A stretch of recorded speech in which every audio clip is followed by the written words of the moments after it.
AD32W 630K हैन 830 ए 830K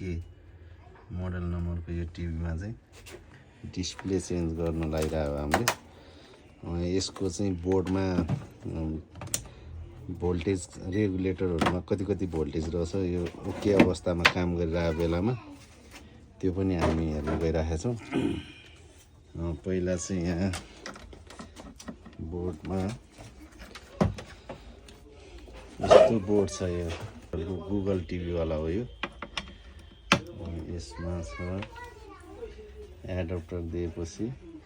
त्यहाँनिर सबभन्दा पहिला 12 भोल्ट होला हैन यसको 19 बाट ये 12 छ कति रहेछ मिटरले अलि यसरी यो 12 भयो हैन यहाँ कहाँनिर 12 यहाँ यो रेगुलेटरमा 12 रहेछ त्यसपछि यहाँनिर रहेछ 5 भोल्ट त्यहाँनिर त्यसपछि यो सानो रेगुलेटरमा रहेछ 1 भोल्ट यो भयो तपाईको 3.3 हैन 3.3 थियो ब्याकलाइटको छ तपाईको अन कन्डिसनमा अनमा 44 भोल्ट रहेछ ब्याकलाइटको प्यानलको 12 प्यानलमा 12 भोल्ट हो अनि अरु रेगुलेटर कहाँ छ यसको यति नै मेन यिनीहरु छ यो सब सेटिङ मात्र छ यो कति थियो यो पनि छ के हेर्नुस् यो रहेछ 1 भोल्ट यो पनि एक यो पनि एक दुईटा चाहिँ 1 भोल्ट रहेछ यसमा अब डायटको रेन्जमा राखेर हामीले माइनस मिटरको तार चाहिँ माइनसमा राख्दाखेरि चाहिँ यसमा त्यो रिभर्स फरवर्डको भ्यालु कति देखाउँछ त्यो पनि देखाउन गइरहेको छु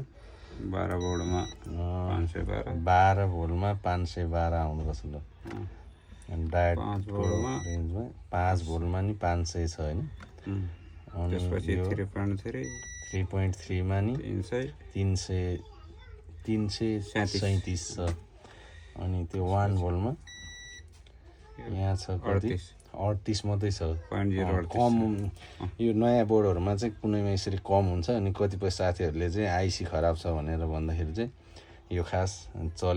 चलिराखेको नै यति हुँदो रहेछ त्यही भएर यसरी देखाइरहेको छौं हामीले यो पनि 1 भोल्टमा 112 छ यो नि अलि कम रेन्ज हो यति नै छ यसको खास ल टिभी अन भइसक्यो ल सोनी भनेर आयो हामीले यसमा चाहिँ खास नयाँ डिस्प्ले चेन्ज गरे हो